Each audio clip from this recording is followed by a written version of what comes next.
ងសហគមន៍ព្រះសង្ឃខ្មែរកម្ពុជាក្រោមពិភពលោកទីនេះវិទ្យុសំឡេងសហគមន៍ព្រះសង្ឃខ្មែរកម្ពុជាក្រោមពិភពលោកព្រះតេជគុណនិងជនរួមជាខ្មែរជាទីគោរពរាប់អាននេះជាកម្មវិធីផ្សាយរបស់វិទ្យុសំឡេងសហគមន៍ព្រះសង្ឃខ្មែរកម្ពុជាក្រោមពិភពលោកប្រចាំទីក្រុងមែលប៊នរដ្ឋវីកតូរីយ៉ាប្រទេសអូស្ត្រាលីវិទ្យុសំឡេងសហគមន៍ព្រះសង្ឃខ្មែរកម្ពុជាក្រោមពិភពលោកជាសំឡេងតំណាងឲ្យព្រះសង្ឃនិងប្រជាពលរដ្ឋខ្មែរកម្ពុជាក្រោមដែលកំពុងរស់នៅលើមាតុភូមិកម្ពុជាក្រោមនិងនៅជុំវិញពិភពលោកក្នុងគោលបំណងផ្សព្វផ្សាយនៅព័ត៌មានផ្សេងៗរួមមាន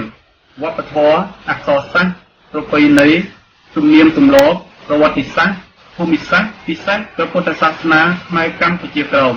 ដែលសពថ្ងៃកំពុងរស់នៅក្រោមនឹមអាណានិគមនិយមយួនកុម្មុយនីសក្រុងហាណូយក្នុងនាមទំពាំងស្នងរុស្សីគឺយុវជនយុវតីដែលប្រកបដោយស្មារតីមេនសិកាជាតិបានស្ម័គ្រចិត្តចូលបម្រើព្រះសង្ឃជនរួមជាតិមិនដែលស្ដាប់តាមរយៈវិទ្យុអស់ពីកម្លាំងកាយចិត្តដើម្បីកុំប្រកាយនូវព័ត៌មានពិតៗដែលទាក់ទងទៅនឹងវត្តអារាមព្រះពុទ្ធសាសនាសិក្សាធិការវប្បធម៌អក្សរសាស្ត្រប្រពៃណីទំនៀមទម្លាប់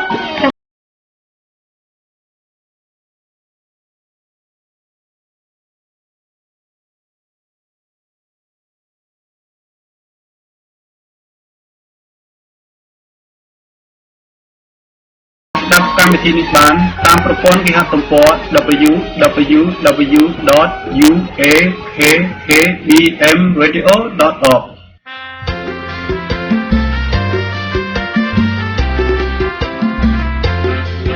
មើលណោទងជ័យខ្មែរក្រោមខៀវលឿងក្រហមមានពណ៌ស្រស់ល្អ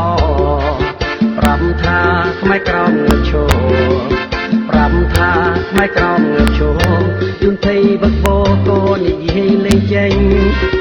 អូងលើងខ្លះស្រែកលោឡាជាកូនបន្តាផ្អារុនពីពេញខ្លាំងយំបោជើងត្របាញ់ខ្លាំងយំបោជើងត្របាញ់និយាយមិនចេញប្រងដឹងខ្លួនជាចោលយាកកងនឹងយាកមិញយាកកងវ៉ាន់កចប់ថងស្រ័យយំឆៅឡោមែនហើយព្រយស្លាន់ស្លោរត់ទៅរត់មកក្រៃសមកឈិនអាត្បូងក៏ដូចអាជើងពើបាបខ្មែរយើងសំឡប់ពីពេញលើកនេះខ្មែរក្រោមសំវិញលើកនេះខ្មែរក្រោមសំវិញកាត់ទុកទុំម្នេញស្រែកផ្ដាំកូនផ្ដាំចៅ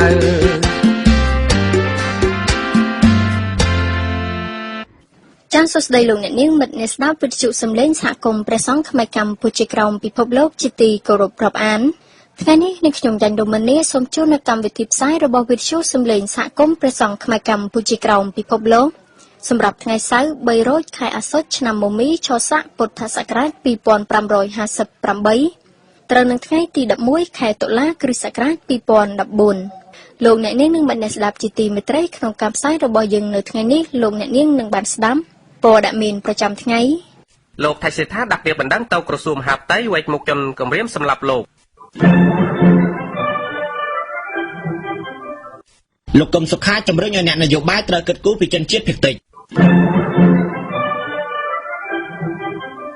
ដំណឹងពីវិទ្យុសហគមន៍ព្រះសង្ឃខ្មែរកម្ពុជាក្រោមពិភពលោកនីតិព្រះពុទ្ធសាសនាបទសម្ភាសន៍ជាមួយកញ្ញាបសុធារាអ្នកចម្រៀងយោធាប្រចាំកងពលតូចលេខ70ស្ដីពីការចូលរួមរបស់កញ្ញាជាមួយសង្គមខ្មែរដើម្បីការផ្លាស់ប្ដូរនិងបទចម្រៀងស្នេហាជាតិ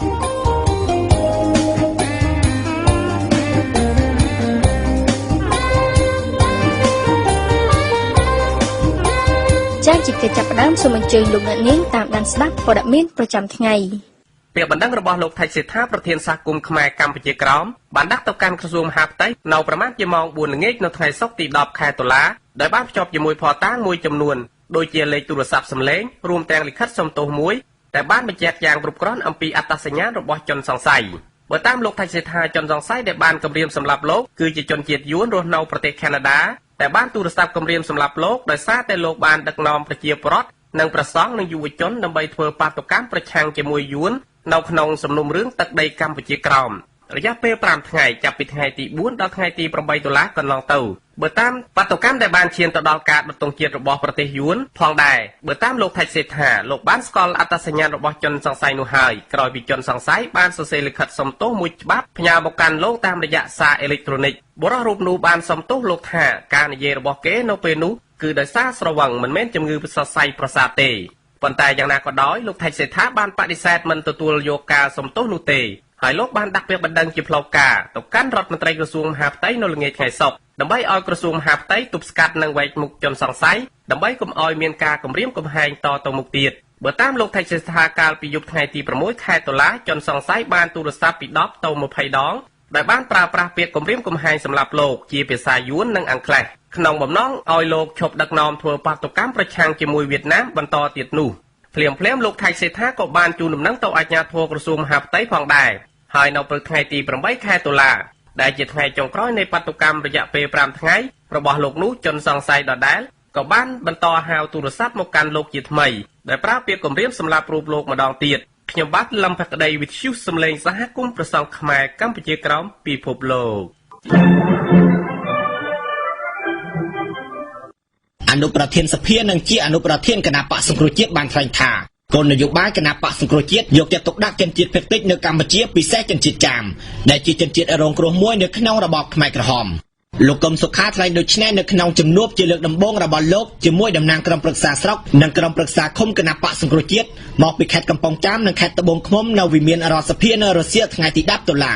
លោកកឹមសុខាសង្កត់ធ្ងន់ថាប្រជាពលរដ្ឋជនជាតិចាមក៏ចង់បានសិទ្ធិសេរីភាពនិងចង់ឲ្យមានការអភិវឌ្ឍពិតប្រាកដដោយប្រជាពលរដ្ឋទូទៅដែរសង្គ្រោះជាតិគោរពសិទ្ធិសេរីភាពរបស់មនុស្សកាលណាសិទ្ធិសេរីភាពវាអត់មានការរើសអើងកាលណាអត់មានការរើសអើងអត់មានប្រកាន់នៅជនជាតិណាជាជនជាតិណាគោរពតម្លៃរបស់មនុស្សទាំងអស់គ្នាអញ្ចឹងគោលនយោបាយដែលផ្ដល់តម្លៃរបស់មនុស្សទាំងអស់គ្នាអញ្ចឹងអ៊ីស្លាមនៅស្រុកខ្មែរក៏ជាមនុស្សអញ្ចឹងត្រូវតែឲ្យតម្លៃទៅជនជាតិអ៊ីស្លាមនេះជាគោលនយោបាយរួមតំណាងក្រុមប្រឹក្សាស្រុកទាំងនោះលោកបានលើកឡើងពីឧបសគ្គមួយចំនួនដែលជនជាតិចាមនៅកម្ពុជាកំពុងតែប្រឈមតាមសហគមន៍ពិសេសគឺថ្នាក់ដឹកនាំសាសនាមិនបានបំពេញតួនាទីអព្យាក្រឹតនោះទេពួកគេធ្វើការលំអៀងទៅខាងគណៈបកកណ្ដាលអំណាចអ្នកស្រាវជ្រាវលើជនជាតិចាមនៅកម្ពុជាលោកអ៊ីសាអ៊ូស្មានមានប្រសាសន៍ថាជនជាតិចាមនៅកម្ពុជាមានប្រមាណជាង 500,000 នាក់លោកក៏សម្គាល់ឃើញថាជនជាតិចាមបច្ចុប្បន្នមានការផ្លាស់ប្ដូរច្រើនទាក់ទងនឹងការយល់ដឹងពីបញ្ហាសង្គមនិងនយោបាយលោកបញ្យល់ថាគោលនយោបាយមិនរើសអើងជាតិសាសន៍នេះជារឿងសំខាន់បំផុតសម្រាប់ឲ្យគ្រប់ជនជាតិនៅក្នុងប្រទេសមួយមានភាពសុខសាន្តជាមួយគ្នាគោលនយោបាយគឺថាមិនរើសអើងជាតិសាសន៍ពណ៌សម្បុរសាសនាគឺថាយើងមានគណៈបកសង្គ្រោះជាតិនេះគឺថាមានគោលការណ៍រួមគឺស្រឡាញ់មនុស្សដូចគ្នាស្រឡាញ់មនុស្សដែលមិនរើសពីពណ៌សម្បុរជាតិសាសន៍និងសាសនាផ្សេងគ្នានោះទេបាទឯកសារប្រវត្តិសាស្ត្រសរសេរថានៅមុនឆ្នាំ1975ជនជាតិចាមមានប្រមាណ 700,000 នាក់ប្រហែល 10% នៃប្រជាពលរដ្ឋសរុប 7 លាននាក់ជនជាតិចាមបានមកតាំងទីលំនៅនៅក្នុងកន្លែងជាច្រើននៃប្រទេសកម្ពុជាភាគច្រើនរស់នៅប្រមូលផ្ដុំគ្នាជាសហគមន៍ខ្លះរស់នៅជិតភូមិខ្មែរខ្លះទៀតរស់នៅក្នុងភូមិជាមួយជនជាតិខ្មែរនិងជនជាតិភាគតិចដទៃទៀតមានវៀតណាមនិងចិននៅក្នុងរបបខ្មែរក្រហមជនជាតិចាមត្រូវខ្មែរក្រហមសម្លាប់នោះពី 100,000 ទៅ 500,000 នាក់ជនជាតិចាមមួយចំនួនខ្មែរក្រហមសម្លាប់ដោយសារតែនិយាយភាសាចាមនិងមួយចំនួនទៀតខ្មែរក្រហមសម្លាប់ដោយសារតែប្រឆាំងកម្មាភិបាលដែលមិនអោយប្រតិបត្តិសាសនាជាដើមខ្ញុំបាទសឹងចំណានវិទ្យុសំឡេងសហគមន៍ព្រះសង្ឃខ្មែរកម្ពុជាក្រោមពិភពលោក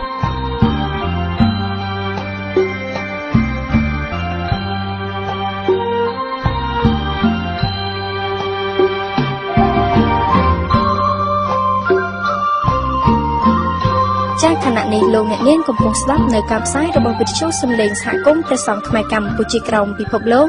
ផ្សាយជារៀងរាល់ថ្ងៃច័ន្ទថ្ងៃពុធនិងថ្ងៃសៅរ៍ពីម៉ោង 7 ដល់ម៉ោង 8 យប់ម៉ោងនៅកម្ពុជាក្រោមជាបន្តទៅទៀតសូមអញ្ជើញលោកអ្នកនាងមិត្តអ្នកស្ដាប់តាមដានស្ដាប់នៅដំណឹងផ្សេងៗពីវិទ្យុយើងដែលជម្រាបជូនដល់លោកលំភក្តីចាសូមអញ្ជើញចាបនគូគម្រប់100ថ្ងៃរបស់លោកយាយឧបាសិកាអ៊ួនម៉ាលោកសំសុខផលនិងគ្រួសារនៅភ្នំពេញលោកស្រីសំស៊ីណៃនិងគ្រួសារលោកស្រីសំសុមុនីនិងគ្រួសារលោកស្រីសំញឿមនិងគ្រួសារលោកស្រីសំញោនិងកូនកូននៅភ្នំពេញលោកស្រីសំមុំនិងកូនកូននៅភ្នំពេញលោកសំសុគន្ធនិងក្រុមគ្រួសារនិងកូនស្រីពៅជាទីស្រឡាញ់និងក្រុមគ្រួសារ បានមូលមតិគ្នាជាឯកច្ឆន្ទប្រកធ្វើពិធីបុណ្យតក្ខណានុប្បទានគម្រប់ខួប100ថ្ងៃដើម្បីឧទ្ទិសកុសលជូនចំពោះវិញ្ញាណក្ខន្ធលោកយាយឧបាសិកាអ៊ួនម៉ាដែលត្រូវជាម្ដាយនិងជីដូនបានទទួលអនិច្ចកម្មកាលពីថ្ងៃទី30ខែមិថុនាឆ្នាំ2014កន្លងហើយទីកន្លែងនិងពេលវេលាប្រព្រឹត្តទៅដោយខាងក្រោមទីកន្លែងធ្វើនៅវត្តធម្មរាមលេខ53ត55 Balmoral Avenue Springvale Victoria លេខ3171ពេលវេលាថ្ងៃអាទិត្យទី12ខែតុលាឆ្នាំ2014ត្រូវនៅថ្ងៃទី4រោចខែអាសត់ពុទ្ធសករាជ2558កម្មវិធីបុណ្យម៉ោង 9:00 នាទីព្រឹកជួបជុំញាតិមិត្តនិងពុទ្ធបរិស័ទជិតឆ្ងាយម៉ោង 10:00 នាទីព្រឹកនមស្ការប្រាថ្នាត្រៃសមាទាននិច្ចសិលចម្រើនព្រះបរិត្តនិងរាប់បាតព្រះសង្ឃម៉ោង 10:45 នាទីវេផតតាហាប្រគេនព្រះសង្ឃដើរបាំងស្គលឧទ្ទិសផលម៉ោង 12:30 នាទីនិមន្តព្រះធម្មកថាសម្ដែងព្រះធម្មវិសេសទេសនា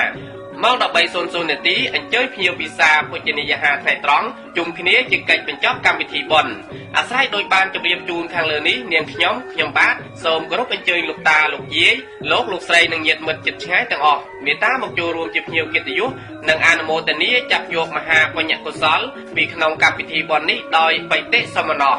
បញ្ជាក់ព័ត៌មានផ្សេងៗសូមទំនាក់ទំនងអ្នកស្រីសមសំវាតាមរយៈទូរស័ព្ទលេខ0405 87 87 89សូមអរគុណនិងអរគុណ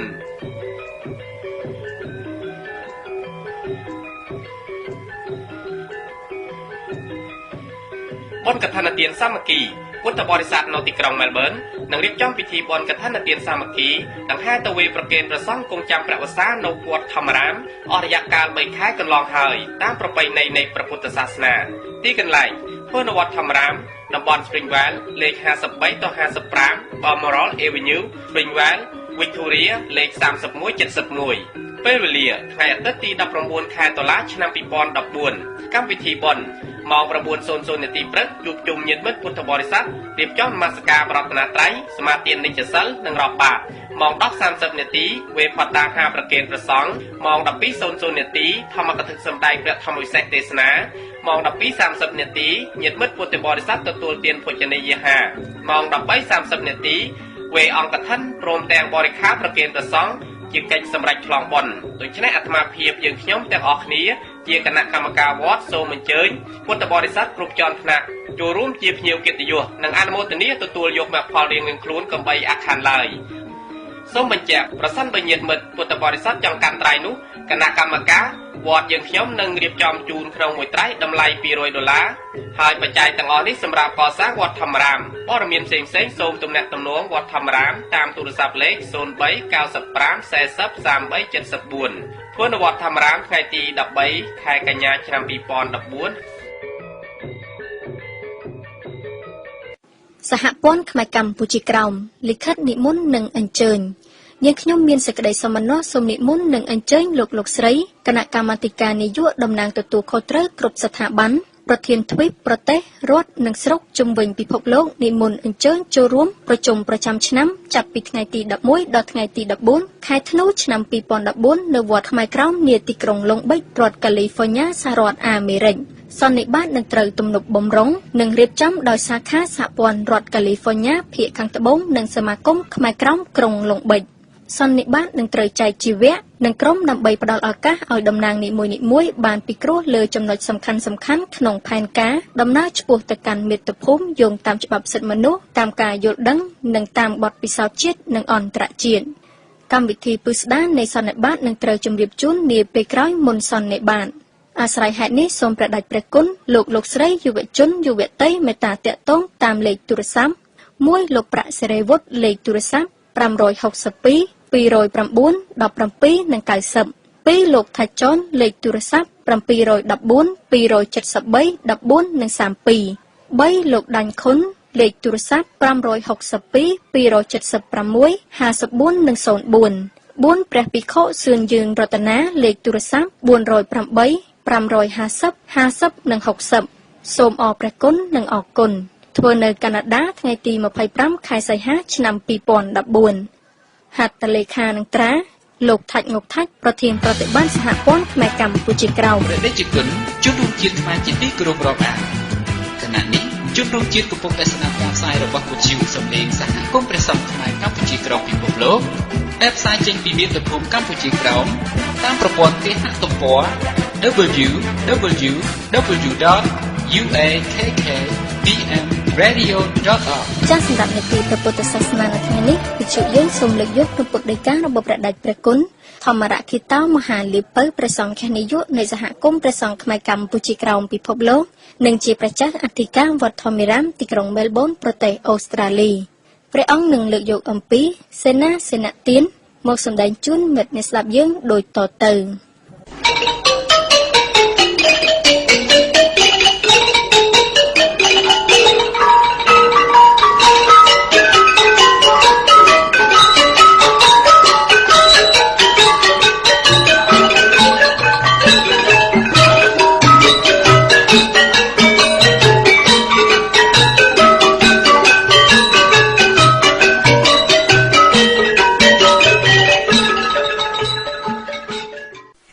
សូមនមស្ការចំពោះព្រះភគវន្តមុនីអរហង្គសម្មាសម្ពុទ្ធអង្គនោះព្រមទាំងព្រះសទ្ធំនិងព្រះអរិយសង្ឃដោយសេចក្តីគោរពបន្តអំពីបទបណាមគាថាដោយសង្ខេបនេះទៅអាត្មាភាពនឹងលើកយកធម៌មកសម្ដែងដូចតទៅធម៌ត្រូវសម្ដែងក្នុងឱកាសនេះពុទ្ធបរិស័ទទាំងឡាយនឹងសម្ដែងអំពីពាក្យថាសេនាសនៈទានយកមកក្រុមគេសេចក្តីចែកជូនដល់ពុទ្ធបរិស័ទអ្នកស្ដាប់ដោយតទៅថាសេនាសនៈទានបើកាត់ទៅមាន3បទគឺសេនៈ1បទអាសនៈ1បទនិងទានៈ1បទរួមទាំង3បទនេះទៅឲ្យឈ្មោះថាសេនាសនៈទានសេនៈហ្នឹងគឺប្រែថាទីដេកអាសនៈហ្នឹងប្រែថាទីអង្គុយទានៈប្រែថាឲ្យជូនថ្វាយប្រគេនសេនាសនៈទានប្រែថាថ្វាយប្រគេនជូនទីដេកទីអង្គុយហើយសេនាសនៈទាននោះបើគេចែកទៅទៀតក៏មាន4យ៉ាង1វិហេរសេនាសនៈ2មញ្ចបៃថសេនាសនៈ3សន្តតសេនាសនៈ4ឱកាសសេនាសនៈត្រង់ពាក្យទី1ប្រែថាវិហេរសេនាសនៈគឺសំដៅដល់សេនាសនៈធំធំមានគុតមានសាលាមានព្រះវិហារជាដើមដែលផ្ដល់នៅអរិយាបថទាំង4គឺដេកដើរជួអង្គុយបានដោយស្រួលមិនលំបាកមកពោលដោយខ្លីមកថាគុតឬសាលាឬរោងតូបថែវដែលអាចដេកដើរជួអង្គុយបានមិនចង្អៀតចង្អល់ឈ្មោះថាសេនាសនៈទានទាំងអស់ហើយទី2ត្រង់ពាក្យថាមញ្ចបៃថសេនាសនៈគឺសំដៅយកសេនាសនៈធំខ្លះតូចខ្លះដូចជាគ្រែដូចជាតុតាំងកៅអីជាដើមរហូតដល់កពិយគាត់គឺផ្ទះបាយរោងបាយនិងរោងភ្លើងទី3ត្រង់ពាក្យថាសន្តតសេនាសនៈនោះសំដៅដល់កន្ទេលខ្នល់ខ្នើយគ្រឿងកម្រាលមានពូកមានខ្នើយជាមចំព្រៃព្រំជាដើមសំដៅដល់គ្រឿងកម្រាលខាងលើគឺមានមុងមានរណាំងមានឆាត់ខ្លះពីដានតាំងយូរជាដើមទី4ត្រង់ពាក្យថាឱកាសសេនាសនៈនោះគឺសំដៅដល់ទីឱកាសគឺទីអារាមវត្តទាំងមូលដូចយ៉ាងទីលានឬបរិវេណចែកដីឧទ្យានសួនច្បារនិងព្រៃសម្រាប់ធ្វើបរិវស្សកម្មទីស្រែទីចម្ការជាដើមដែលគេឧទ្ទិសប្រគេនសម្រាប់វត្តសម្រាប់ប្រសង់ក្នុងព្រះពុទ្ធសាសនាឯសេនាសនៈទាននេះគឺជាទានដែលជាប់ទាក់ទងដោយព្រះវិន័យព្រោះថាទានដែលមានព្រះវិន័យនោះឯងលោកពោលថាមាន4យ៉ាងដែរគឺចៃវរៈទាន1បណ្ឌបាតទាន1សេនាសនៈទាន1គិលានភេសជ្ជៈទាន1បណ្ដាទានក្នុងវិន័យនោះមានតែសេនាសនៈទាននេះទេដែលជាឆ្នើមរបស់ដល់ឆ្នើមដែលមានផល្លាអានិសង្សច្រើនជាងទានទាំង3គឺចៃវរៈបណ្ឌបាតនិងគិលានភេសជ្ជៈសេនាសនៈនោះមានផល្លាអានិសង្សច្រើនព្រោះថា សេនាសនៈទាននេះជាទានមានអាយុវែងជាងទានអាទិត្យទៀតសេចក្តីថាបើនរណាដែលមានអាយុវែងក្រពុកភុយរលួយក្រវិនិច្ឆ័យបាក់បែកបាត់បង់ទៅរីឯបេក្ខុសាមណេរក៏បានប្រើប្រាស់នៅអាស្រ័យរៀនសូត្រអប់រំបន្ទុំចិត្តដោយសិលដោយសមាធិដោយបញ្ញាបានយូរទាននោះហើយក៏បានផល្លានិសង្ឃនឹងច្រើនដែលលោកអ្នកប្រើប្រាស់ផលនឹងមានផលដល់អ្នកម្ចាស់ទាននោះជាច្រើនគ្រប់ពេលវេលាទាំងអស់លោកអ្នកមើលឃើញស្រាប់ហើយថាសេនាសនៈទានមានគុតមានសាលាមានព្រះវិហារជាដើមពពោលដោយខ្លីគឺអ្នកជាម្ចាស់ទានដែលកសាងនឹងឯងគឺត្រូវតែបានទទួលផល្លានិសង្ឃនឹងច្រើនសោយនៅសេចក្តីសុខសេចក្តីចម្រើនទាំងយប់ទាំងថ្ងៃក្នុងលោកនេះនិងបរៈលោកខាងមុខទៀតផងព្រោះសេនាសនៈទានគឺគុតសាលាព្រះវិហាររោងបច្ចនៈឋានជាដើមសុទ្ធតែជារបស់គេស្ថាបនាដោយហោចណាស់ក៏អំពីឈើដែរធ្វើអំពីឥដ្ឋអំពីថ្មអំពីស៊ីម៉ង់ដូច្នេះរបស់អស់ទាំងនេះគុតសាលានឹងឯងមានអាយុវែងក្រពុកផុយរលួយក្របាក់បែកប្រសង់ភិក្ខុសាមណេរនៅអាស្រ័យក្រេបជញ្ជក់រៀនធម៌អាធ្វើខាងសមាធិវិបស្សនាកម្មដ្ឋានជាដើមបានយូរដល់រាប់ណាស់ព្រោះសេនាសនៈទានអាយុនឹងរាប់រយឆ្នាំឬច្រើនជាងនេះទៀតក៏សំមានព្រោះរបស់នេះចប់ហើយយើងមើលដូចជាចៃវរៈទានជាស្បង់ជាពួរក្រាន់តែយើងប្រើប្រាស់បើខាងណា2ឬ3ឆ្នាំក៏ត្រូវដាច់រហែកចាស់គេត្រូវផ្លាស់ថ្មីបណ្ឌបាតទានក៏ក្រាន់តែជាគ្រឿងឧបភោគបរិភោគសម្រាប់អាយុជីវិតរស់នៅសប្តាហ៍ប៉ុណ្ណោះឯងគិលានភេសជ្ជៈទានគឺថ្នាំសង្កូវសម្រាប់កែរោគក៏ជារបស់ដែលចាត់ពុកផុយរលួយបាត់បង់ទៅដែររីឯសេនាសនៈទានហ្នឹងខ្ញុំកណាថាជារបស់ដែលគេសាំងដែលគេធ្វើអំពីឥដ្ឋអំពីស៊ីម៉ង់អំពីថ្មអំពីឈើ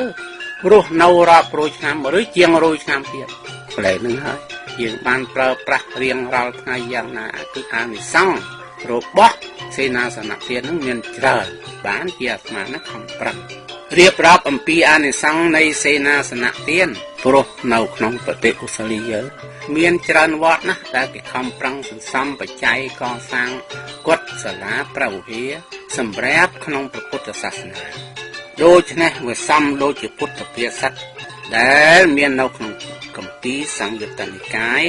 ត្រង់សគាថាវៈដែលព្រះអង្គទ្រង់សម្ដែងប្រស្នាចំពោះពពួកទេវតាអារាមរមបាវណៈរោបាយេចនីទេសុការកាបបញ្ចៈឧតៈបាណញ្ចៈយេតតន្តេឧបស្សយ៉ាងទេសង្ឃទីវាចរតោចៈសទាបញ្ញੰបវត្តតិធម្មថាសីលសម្បណ្ណាទេចនីសក្ខេមិណោមនាលទេវតាទាំងឡាយជនណាដែលបានដាំសួនឈើមានផ្លែមានផ្កាឬដាំសួនមលុបសង់ស្ពានសង់សាលាឲ្យទៀនទឹកជីកណ្ដូងស្រះជនណាឲ្យនៅទីសំណាក់អាស្រ័យបុណ្យក៏រំលែងចម្រើនទាំងយប់ទាំងថ្ងៃគ្រប់ពេលគ្រប់វេលាដល់ជនដែលជាម្ចាស់ទានអ្នកធ្វើទាំងនោះជននោះរំលែងជាអ្នកតាំងនៅក្នុងធម៌ទាំងបរិបូរណ៍ដោយសិលរំលែងទៅកាន់នៅក្នុងសុគតិឋានសួគ៌ซึ่งដូចជាមានរឿងមួយជាក់ច្បាស់ថានៅក្នុងគម្ពីរជាមួយគ្នានេះដែរគឺគម្ពីរសង្យុត្តនិកាយសេចក្តីថានៅក្រុងសាវត្ថីមានមនុស្សម្នាក់ឈ្មោះនន្តយៈមានសទ្ធាជ្រះថ្លាជាអ្នកបម្រើផ្គត់ផ្គង់មេត្តាបិតានិងភិក្ខុសាមណេរនៅក្នុងវត្តកាលបើអំណោះអត់ពីមេត្តាបិតារបស់គាត់ទៅនន្តយៈនឹងក៏បានឡើងជាម្ចាស់ទានជំនួសមេត្តាបិតាវិញគាត់ក៏ចាប់ផ្ដើមធ្វើទានដល់ភិក្ខុសង្ឃព្រមទាំងទានដល់ស្មុំយាចកអ្នកកំសត់ទុរគតនិងអ្នកដំណើរ លុះចំណេមកខាងក្រោយគាត់ក៏បានស្ដាប់ធម៌ទេសនារបស់ព្រះបរមសាស្តាហើយក៏កំណត់ចាំបាននៅអានិសង្សនៃសេនាសនៈទានឲ្យទីដេកទីអាស្រ័យជាដើមរួចហើយគាត់ក៏បានធ្វើសាលាមានបន្ទប់4នៅក្នុងមហាវិហារនៃព្រះឥសិបតនមគ្គទេទាំងបានកសាងនៅសេនាសនៈឯទៀតមានគ្រែមានតុបតាំងជាដើមរួចក៏ប្រគេននៅសេនានៅអាសនៈទាំងនោះនឹងធ្វើទានឯទៀតដល់ភិក្ខុសង្ឃមានព្រះពុទ្ធជាប្រធានរួចហើយគាត់ក៏ជ្រោចទឹកតក្ខណោទុកនៅក្នុងពេលដែលព្រះសង្ឃធ្វើផតកិច្ចនោះឧបមាដូចសប្តាហ៍គឺតែព្រះសង្ឃធ្វើផតកិច្ចហើយអនុមោទនាហើយលោកអាចារ្យនឹងនាំធ្វើណានាំឧទ្ទិសផលបញ្ជូនដល់ញាតិទាំងឡាយណារួចហើយគាត់ក៏ជ្រោចទឹកតក្ខណោទុកដាក់លើប្រហោះនៃព្រះបរមសាស្តានៃយើងណាដូចយើងធ្វើសប្តាហ៍ដែរធ្វើបុណ្យទានកាលដែលធ្វើបុណ្យជុំបិណ្ឌកន្លងហើយហ្នឹងលោកអាចារ្យគណៈកម្មការហ្នឹងក៏រៀបចំទឹកតក្ខណោទុកចាក់លើប្រហោះនៃព្រះសង្ឃទាំងឡាយចឹងដែរនេះជាក្បួនបរមបារាណកាលព្រះសម្ពុទ្ធព្រះអង្គទ្រង់គង់ធម្មានៅម្លេះហើយពេលនោះហើយមានប្រាសាទទឹកកើតអំពីកែវ7ប្រការកម្ពស់ឡើងដល់ទៅ100យោជន៍ទំហំ12យោជន៍គ្រប់ទិសព្រមទាំងមាននារីទេវធីតាផលផុសឡើងក្នុងទេវលោកឈ្មោះថាទេវតាបតੰស្រាប់តែនន្តយៈក្នុងពេលដែលនន្តយៈជ្រោចទឹកតក្ខណោទុកនោះដាក់លើប្រហោះនៃព្រះបរមសាស្តានោះដែរណាគឺមានប្រាសាទហ្នឹងកើតអំពីកែវ7ប្រការក្នុងពេលស្មើគ្នាក្នុងពេលដែលនន្តយៈជ្រោចទឹកតក្ខណោទុកលើប្រហោះនៃព្រះបរមសាស្តានោះឯងថ្ងៃក្រោយមកទៀតព្រះមហាមុគលានធិបាននិមន្តទៅកាន់ទេវលោកបានទៅឈួរចិត្តប្រាសាទនន្តយៈនោះហើយបានសួរទៅទេវពុទ្ធទាំងឡាយដែលនៅឈួរចិត្តលោកនោះថាប្រាសាទទឹកដែលពោពេញទៅដោយពួកស្រីទេពអប្សរបវរកញ្ញាតើប្រាសាទនេះរបស់ជនណារបស់អ្នកណាគេនោះឯងបានពពួកទេវពុទ្ធទាំងឡាយនោះក្រាបទូលថាបបិទ្ធលោកម្ចាស់ដ៏ចម្រើនគឺកូនកហបតីឈ្មោះនន្តយៈបានកសាងសាលាវិហារថ្វាយដល់ព្រះបរមសាស្តាក្នុងព្រៃឥសិបតនៈបបិទ្ធលោកម្ចាស់ដ៏ចម្រើនវិមាននេះហើយដែលជាវិមានកាត់ឡើងសម្រាប់នន្តយៈនោះឯង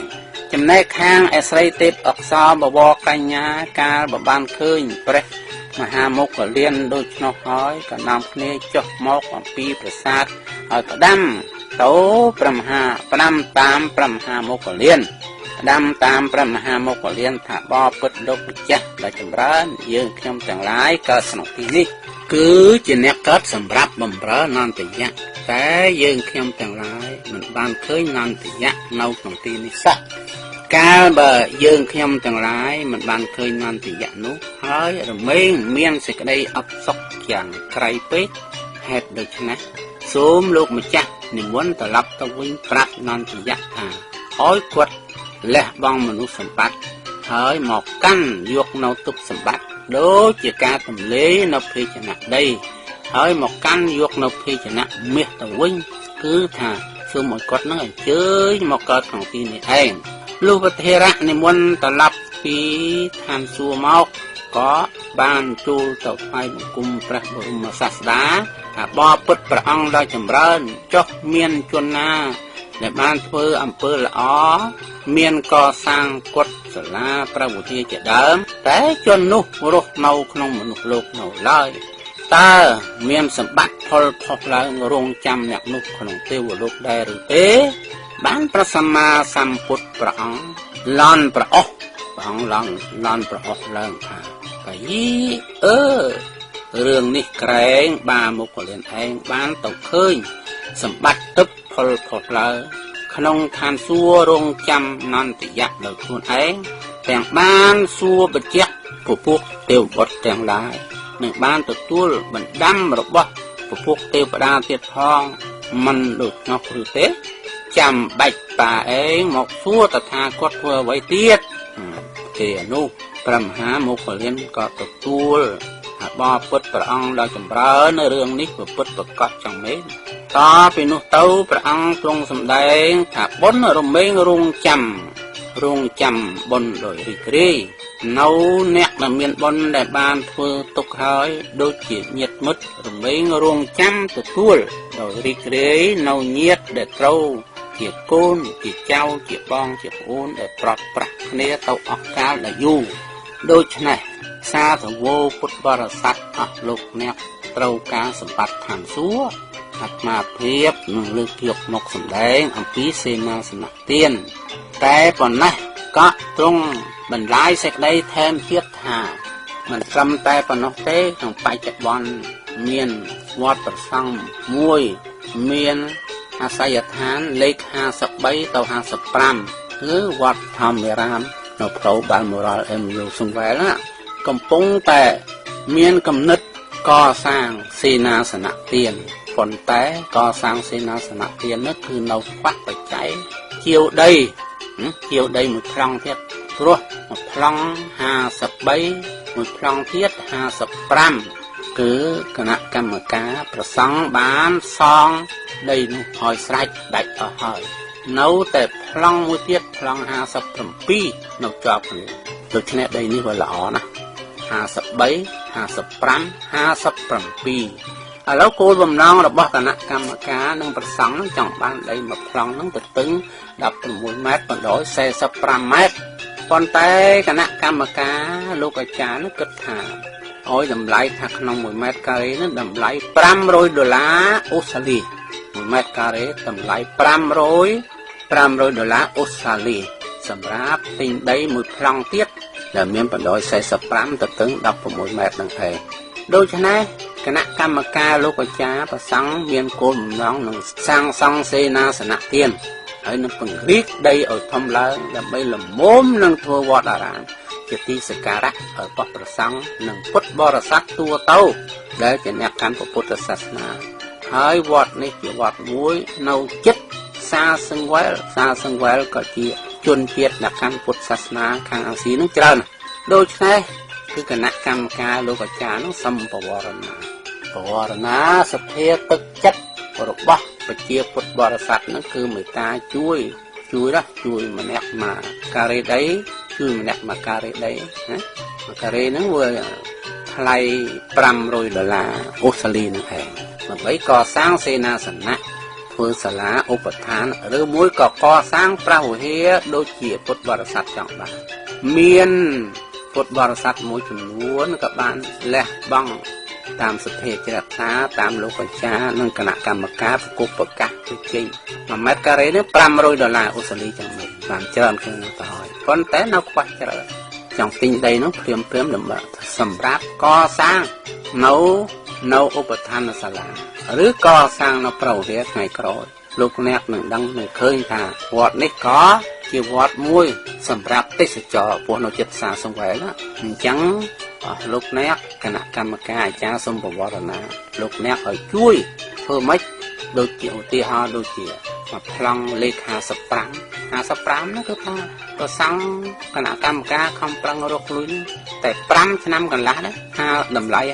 570000សងឲ្យស្លាប់5ឆ្នាំកន្លះឥឡូវនោះចង់បានណាមួយជាប់ក្បែរនឹងទៀតណាលេខ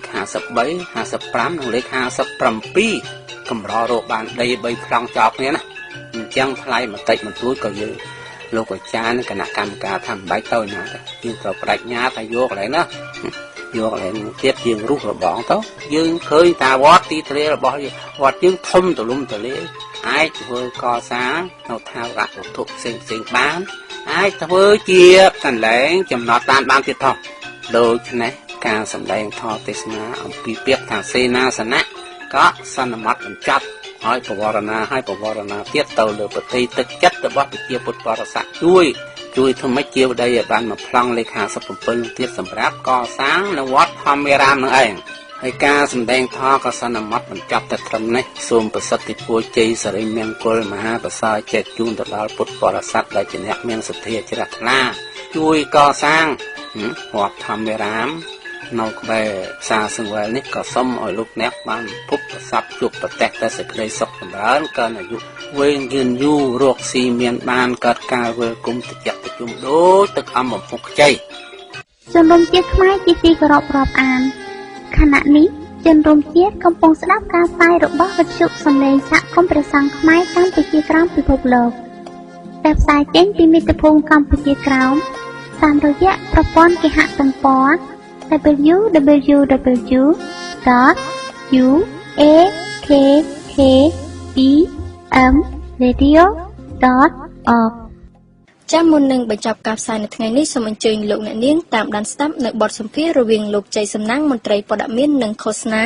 នៃសហគមន៍ព្រះសង្ឃខ្មែរកម្ពុជាក្រោមពិភពលោកជាមួយកញ្ញាប៉ាត់សុធារាអ្នកចម្រៀងយោធាប្រចាំកងពលតូចលេខ70ស្ដីពីការចូលរួមរបស់កញ្ញាជាមួយសង្គមខ្មែរដើម្បីការផ្លាស់ប្ដូរចាសសូមអញ្ជើញចា៎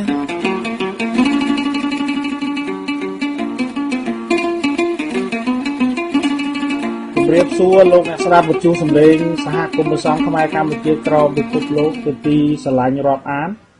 នៅក្នុងគណៈនេះរវាងខ្ញុំជ័យសំណាងវិទ្យុសំឡេងសហគមន៍ព្រះសង្ឃខ្មែរកម្ពុជាក្រោមពិភពលោកនៅប្រទេសអូស្ត្រាលី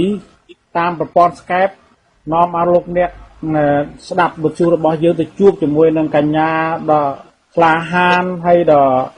ស្នេហាជាតិម្នាក់នៅក្នុងថ្ងៃនេះគឺថាក្នុងកិច្ចសម្ភាសន៍ពលគឺកញ្ញាប៉ាត់សុធារាកញ្ញាគឺជាអ្នកចម្រៀងយោធាប្រចាំកងពលតូចលេខ70អញ្ចឹងដើម្បីចង់ដឹងថាតើអត្ថន័យនៃកិច្ចសម្ភាសន៍ជាមួយនឹងកញ្ញាសុធារាមានអត្ថន័យនឹងដើមតោងប្រវត្តិរាយរាប់យ៉ាងណានោះសូមបងប្អូនទាំងអស់មេត្តាតាមបានជាមួយនឹងខ្ញុំបាទដូចតទៅជំរាបសួរបងប្អូនស្រីយុវតីសុធារាបាទចាជំរាបសួរបងប្រុសចាបាទបងប្អូនសុខសប្បាយទេចានេះខ្ញុំសុខទុក្ខធម្មតាបាទឥឡូវជាដំបូងសូមឲ្យសាវនិកជនយើងចង់ស្គាល់អូនស្រីយុវតីហ្នឹងមានប្រវត្តិសង្ខេបនៅកើតនៅកន្លែងណាហើយបញ្ចប់សិក្សានៅឆ្នាំណាដែរបាទចានេះខ្ញុំកើតនៅជំរំសៃធូរួចហើយបន្ទាប់មកគឺនាងខ្ញុំរស់នៅស្រុកកំណើតគឺនៅខេត្តពោធិ៍សាត់ជាមួយយាយហើយបន្ទាប់មកក៏នាងខ្ញុំបានមករស់នៅភ្នំពេញជាមួយម្ដាយខ្ញុំជាស្រីមេម៉ាយហើយបន្ទាប់មកគឺនាងខ្ញុំបានបញ្ចប់ការសិក្សាត្រឹមតែថ្នាក់ទី7ទេហើយនាងខ្ញុំកើតនៅឆ្នាំ1987តែឥឡូវនាងខ្ញុំមានអាយុ27ឆ្នាំហើយនាងខ្ញុំបញ្ចប់ការសិក្សាដោយសារតែនាងខ្ញុំមានជីវភាពក្រខ្សត់ពេកបានខ្ញុំបញ្ចប់ការសិក្សារួចហើយនាងខ្ញុំក៏ចូលប្រឡូកក្នុងវិស័យសិល្បៈតែម្ដងចា៎បាទឥឡូវនិយាយអំពីចំណាត់អារម្មណ៍ដែលបងអូនមានអារម្មណ៍ចូលទៅធ្វើជាចម្រៀងយោធាចង់ដឹងថា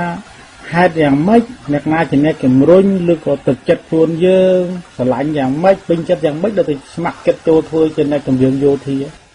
ចាយោធានេះគឺជាអ្នកចម្រៀងប្រចាំយោធាដូចតែជាអ្នកចម្រៀងធម្មតាដែរប៉ុន្តែជាយោធាគឺជាផ្នែកមួយផ្សេងការងារមួយផ្សេងគឺខុសពីអ្នកចម្រៀងយើងដែលយើងច្រៀងតាមធម្មតារាល់ថ្ងៃខ្ញុំមានសាក់រាល់ថ្ងៃគឺយើងពាក់កៅអៅដូចជាយោធាអញ្ចឹងហើយយើងអាចហាត់សមដូចតែបងក្នុងកងពលដូចគ្នាទាំងអស់ហើយរាល់ថ្ងៃគឺដែលខ្ញុំបានចូលនឹងតាមលក្ខណៈពួកម៉ាក់មិត្តភ័ក្តិហើយនាងខ្ញុំអត់បានដឹងថាចូលយោធាហ្នឹងមិនទេតើតានាងខ្ញុំបានចូលមកទល់ពេលនេះបាននាងខ្ញុំដឹងពីយោធាច្រើននាងខ្ញុំចង់និយាយថាការងារនាងខ្ញុំបានដឹងយល់ច្បាស់ច្រើនចា៎បាទបងអូនចង់និយាយពីរឿងការដែលយើងនៅធ្វើមុនដំបូងទៅចូលនៅចម្រៀងដើម្បីជួយកំដរបរិយាកាសដល់ការនឿយហត់ពីការងាររបស់ផ្នែកខាងយោធាពីការហាត់សមអញ្ចឹងដើម្បីនិយាយថាជួយឲ្យកំដរបរិយាកាសក៏ដូចជាការច្រៀងចម្រៀងជាតិនិយមអីអញ្ចឹងហើយបងអូននៅតែច្រៀងនៅតែធ្វើបន្តរហូតទៅចូលហាត់យោធាអានេះគឺជាទឹកចិត្តយើងដោះចង់ហាត់ចង់ធ្វើឬមួយក៏ឪពុកម្ដាយបងប្អូនបង្ខំឲ្យធ្វើចាអត់មានទេគឺនេះជាទឹកចិត្តរបស់ខ្ញុំហើយខ្ញុំស្រឡាញ់ខាងវិស័យសិល្បៈហើយណាមួយក៏នាងខ្ញុំចង់ឲ្យប្លែកពីគេអត់ចង់ដូចថាអ្នកចម្រៀងយើងគ្រាន់តែជាអ្នកចម្រៀងមួយធម្មតាក្នុងប្រទេសខ្មែរយើងគ្រាន់តែគេឮជា ថាជាអ្នកចម្រៀងមួយគេចង់ញ៉ាំទៅហើយគេមិនសូវឲ្យតម្លៃទៅលើអ្នកសិល្បៈទេជាពិសេសអ្នកសិល្បៈខ្មែរយើងប៉ុន្តែនាងខ្ញុំមានសិល្បៈយោធានេះហើយបាននាងខ្ញុំបានលើកដំកើងនៅតម្លៃសិល្បៈយើងនាងខ្ញុំតស៊ូដើម្បីលើកកិត្តិយសសិល្បៈខ្មែរយើងមិនថាទាំងផ្នែកយោធាទាំងអស់គឺក្នុងកងពលគឺមានការលើកទឹកចិត្តសម្រាប់ហើយនឹងផ្ដល់កិត្តិយសឲ្យនាងខ្ញុំខ្លាំងមែនតែនចា៎អូនស្រីចង់ដឹងថានៅពេលដែលយើងចូលច្រៀងកំដរបរិយាកាសហ្នឹងដល់បងយោធាហ្នឹងតើពួកគាត់នឹងមានអារម្មណ៍គាំទ្រសប្បាយយ៉ាងម៉េចហើយគាត់នឹងបាននិយាយពីការគោរពកោតសរសើរអីចំពោះប្អូនយ៉ាងម៉េចក៏ដូចជាក្រុមរបស់យើងហ្នឹងចាគឺពេលដែលនាងខ្ញុំច្រៀងគឺពួកគាត់កាន់តែងតាមគាំទ្រហើយគាត់តែងតែមកចូលរួមច្រៀងជាមួយនាងខ្ញុំដែរព្រោះគាត់ក៏ចេះច្រៀងចេះរាំដូចជាពួកនាងខ្ញុំអញ្ចឹងតែគាត់គ្មានដូចថាមិនអាចខ្លាយជាអ្នកចម្រៀងបានតែពួកគាត់ចេះច្រៀងរាំលេងជាមួយពួកនាងខ្ញុំសប្បាយហើយនឹងផ្ដល់កិត្តិយសហើយនឹងដូចថាលើកទឹកចិត្តយើងជាយោធាដូចគ្នាទោះបីថានាងខ្ញុំមានផ្នែកខាងជាចម្រៀងក៏ដោយតែពួកគាត់នៅតែលើកទឹកចិត្តចាពួកគាំទ្រមែនតែនឥឡូវចង់ដឹងសំណួរមួយទៀតថាឧបមាថាសុធារានឹងឈប់ធ្វើអ្នកចម្រៀងយោធាឈប់ធ្វើយោធានៅក្នុងកងពលតូចលេខ70ហ្នឹងតើបងប្អូនយោធាយើងហ្នឹងគាត់អោយគាត់ស្ដាយយើងទេគាត់មើលទៅគាត់ដូចថាខាត់ហាមគាត់យើងដែរទេមើលទៅប្រហែលជាមិនមានទេព្រោះអីនេះបើសិនជានាងខ្ញុំឈប់អាហ្នឹងជាយើងមានបញ្ហាអីយើងត្រូវឈប់ប៉ុន្តែដូចជាមិនមានបញ្ហាអីមួយដែលត្រូវនាងខ្ញុំឈប់គឺណែខ្ញុំចង់ដឹងថាតើឧបមាថាទេបើយើងឈប់អញ្ចឹងបងអូនចង់ដឹងទឹកចិត្តពីកងពលរបស់យើងគេស្ដាយសម្រាប់យើងអត់ទេចាគាត់អ្នកដែលស្រឡាញ់នាងខ្ញុំអ្នកដែលចូលចិត្តគឺគាត់ពិតជាស្ដាយហើយព្រោះអីយើងធ្វើការមួយគ្នាមិនមែនត្រឹមតែមួយខែពីរខែទេព្រោះរយៈពេល8ឆ្នាំមកហើយមកទល់ឥឡូវគឺយើងដូចបងប្អូនគ្នាអញ្ចឹងចាមានន័យថាចង់បញ្ជាក់អំពីទឹកចិត្តរបស់ពួកគាត់ហ្នឹងដែលស្រឡាញ់រាប់អានប្អូនអញ្ចឹងណាចាឥឡូវនៅក្នុងក្រុមកងពលតូចលេខ70ហ្នឹងមានស្ត្រីហ្នឹងច្រៀងចម្រៀងយោធាដូចប្អូនហ្នឹងមានប្រហែលអ្នកទៅចាមានចំនួន5នាក់បាទមានតាំងបងស្រីឈួនសវណ្ណឆៃទៀតឈួនសវណ្ណឆៃហ្នឹងក៏ជាអ្នកចម្រៀងយោធាដែរអញ្ចឹងចាគឺរួមក្រុមជាមួយគ្នាឈ្មោះអីខ្លះមើលឈ្មោះមិនហាក់ដូចជាមិនដឹងជាបានស្គាល់តាម Facebook បានតែប្អូនច្បាស់ហើយប្រហែលឬអត់សូវច្បាស់មើលឈ្មោះអីខ្លះតែ3 4នាក់ហ្នឹងចាគឺគាត់ឈ្មោះស៊ីវពុទ្ធធារីប៉ុន្តែហើយមួយទៀតគឺបងស្រីលក្ខហើយនឹងមួយទៀតគឺឈុនវិជ្ជរីចាហើយនឹងបងឈុនសវណ្ណឆៃទាំងអស់គឺនាងខ្ញុំមានគ្នា5នាក់ហើយបើប្រុសគឺលោកលេបណ្ណាតចាគឺគាត់ជាអ្នកប្រធានក្រុមសម្រាប់ក្រុមភ្លេងសម្រាប់យោធានៅក្នុងកងពលផងដែរចាហ្នឹងហើយចង់ដឹងថានៅពេលដែលយើងរយៈពេលប្រហែលខែ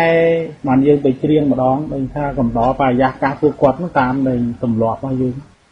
ចាឲ្យតែមានកម្មវិធីឬក៏យើងទៅធ្វើការក្នុងហ្នឹងក៏បានដែរឬក៏យើងទៅវឹកហាត់ដូចទាហានផ្សេងក៏បានដែរឲ្យតែយើងនឹងពេញចិត្តដូចថាទៅវឹកហាត់ដើម្បីសមប្រយុទ្ធអីហ្នឹងយើងចង់ចេះអាហ្នឹងយើងអាចទៅហាត់រាល់ថ្ងៃបានគឺមានទាហានផ្សេងគាត់ចាំបង្ហាត់មានគ្រូគាត់បង្ហាត់យើងដើម្បីឲ្យនារីយើងកុំឲ្យទន់ខ្សោយលោតហក់បាញ់ចាមានទាំងអស់ឥឡូវចង់ដឹងថាក្បួនដែលប្អូនទៅសមយុទ្ធទៅវឹកហាត់ហ្នឹងក្បួនហ្នឹងគេហៅឈ្មោះស្អីខ្លះទៅមើលអាចប្រាប់បានខ្លះទេសមប្រយុទ្ធហ្នឹងគេពុតរត់ដំបងហ្នឹងគឺគេឲ្យយើងហ្នឹងគេហៅរត់ដេកលេហ្នឹងគឺឲ្យយើងនឹងវឹកហាត់ដំបងយើងគេមិនឲ្យយើងហ៊ានតន់បាញ់កំភ្លើងភ្លាមទេឲ្យយើងចេះរត់ចេះហាត់នឹងចេះលោតផ្លោះគឺដូចថាយើងចេះសັບមតនៈអាហ្នឹងណាចាបងហើយបន្តទៀតមានក្បួនស្អីតទៅទៀតមើលអាចកាយរ៉ាក្បួនបាញ់កំភ្លើងបាញ់ទាំងស៊ីបចាអាហ្នឹងទៅតែយើងទៅហាត់តែនាងខ្ញុំអត់បានទៅហាត់នឹងគេទេបានហាត់មួយរយៈពេលដែរតែឥឡូវ រវល់ការងារខាងចម្រៀងពេកក៏អត់បានទៅចា ហើយកំភ្លើងដែលគេឲ្យយើងបាញ់ហ្នឹងគឺប្រភេទកំភ្លើងទីទូចស្រីស្រីឲ្យហ៊ានបាញ់ធំធំមិនមែនប្រើអាការឬមួយក៏ប្រើស្អីណែនេះអាណែងបេឬក៏កាន់អាឡែងអីធំធំហ្នឹងអត់ទេចាអត់ទេព្រោះឯគ្រាន់តែបាញ់យើងបាញ់ទាំង10ហ្នឹងគឺយើងបាញ់ក្រកំភ្លើងធម្មតាហើយតែភ្លើងទូចទេព្រោះឯកម្លាំងស្រីស្រីមិនដូចប្រុសប្រុសទេព្រោះបងគាត់កម្លាំងជាងឥឡូវនិយាយពីពេលបងអូនបាញ់ក្រកំភ្លើងដំបូងគេនឹងមានអារម្មណ៍យ៉ាងម៉េចមានអារម្មណ៍ថាភ័យឡើងញ័រដៃញ័រជើងតែម្ដងស្លេកដៃអស់ទៅពេលយូរទៅលេងអីហីចាប៉ុន្តែពេលយើងបាញ់អញ្ចឹងក៏កំភ្លើងដៃយើងហ្នឹងវាកញ្ឆក់វាកធ្រាក់អីដែរទេចាលឺពេលហ្នឹងយើងបាត់អាតិចនោះចិត្តហើយប៉ុន្តែពេលដែលយើងនេះហ្នឹងយើងវាមិននេះវាអាចនឹងវិញញ័រតែម្ដងគឺនិយាយទៅគឺភ័យតែម្ដងពេលយើងបាញ់ចេញបានយើងបានថាលឺសុទ្ធតែផង់ទៅពេលអញ្ចឹងទៅយើងមិនដែលយើងមិនធ្លាប់ពេលដែលដំបូងគឺភ័យអ្នកណាក៏ភ័យដែរចាហើយអញ្ចឹងឥឡូវហ្នឹងបើសិនជាយើងនិយាយអំពីចំណេញបងអូនចំណេះចម្រៀងផងហើយក៏ជាយោធាផងអញ្ចឹងមានន័យថាប្រាក់ខែរបស់យើងហ្នឹងយើងដូចជាមានចំណេញពីរព្រោះចម្រៀងផងហើយខាងយោធាហ្នឹងផងនៅកាន់កំភ្លើងផងអញ្ចឹងប្រាក់ខែហ្នឹងដូចជាយោធាដទៃដែរឬមួយក៏ចាដូចគ្នាចាដូចគ្នាគ្រាន់តែប្រាក់ខែទាហានពួកគាត់តាំងពួកខ្ញុំអីចាយមិនគ្រប់ទេរាល់ថ្ងៃនេះគឺប្រាក់ខែទាហានវាតិចណាស់វាមិនសមការចាយវាសម្រាប់យើងរាល់ថ្ងៃទេព្រោះអីឥឡូវបងអូននិយាយថាប្រាក់ខែឥឡូវដូចបងអូនធ្វើទាហានហើយនឹងទាហានដទៃទៀតហ្នឹងដែលគាត់ទាហានតែច្បាំងល្មមហ្នឹងក៏ហេតុតូចទៀបហ្នឹងគឺបើប្រាក់ខែប្រហែលដែរទៅចាអស់ហើយ30-40ម៉ឺនហ្នឹងគឺពួកគាត់គ្មានសាក់គ្មានអីហ្នឹងគឺគាត់បានប្រហែលប៉ុណ្្នឹងឯងពួកមិនតែខ្ញុំក៏ដោយមានសាក់ក៏ដោយតែវាមិនបានតាមសាក់ហ្នឹងទេនៅស្រុកខ្មែរយើងគេអត់និយាយរឿងសាក់ទេគឺប្រាក់ខែយើងមិនមែនតាមសាក់ទេគឺប្រាក់ខែគឺយើងកូនទាហានធម្មតាគ្មានយុស័កឬក៏បនឋានៈស័កឬក៏យើងមិនស្គាល់គេទេយើងចាំចាប់ជីប្រាក់ខែនឹងប៉ុណ្្នឹងដែលយើងរស់នៅរាល់ថ្ងៃហ្នឹងគឺវាអត់គ្រប់នឹងការចាយវាទេចាបាទអញ្ចឹងក្រៅពីប្រាក់ខែទាហានហ្នឹងបងទាហានហ្នឹងទាំងអស់គាត់អាចទៅធ្វើការខាងក្រៅអីបានដែរទេចាគាត់អាចទៅធ្វើការខាងក្រៅបានបើសិនជាគាត់នៅតែធ្វើបើសិនជាគាត់មិនរកក្រៅទេប្រហែលជាគាត់ចិញ្ចឹមប្រពន្ធកូនគាត់មិនរស់ទេព្រោះប្រាក់ខែប្រហែលជា40ម៉ឺនហ្នឹងចាំមួយខែដឹងហើយប្រទេសកម្ពុជាយើងស្អីក៏ថ្លៃដែរតែពេលអញ្ចឹងទៅការហូបចុកអីមិនគ្រប់គ្រាន់ទាំងអស់ចាបាទ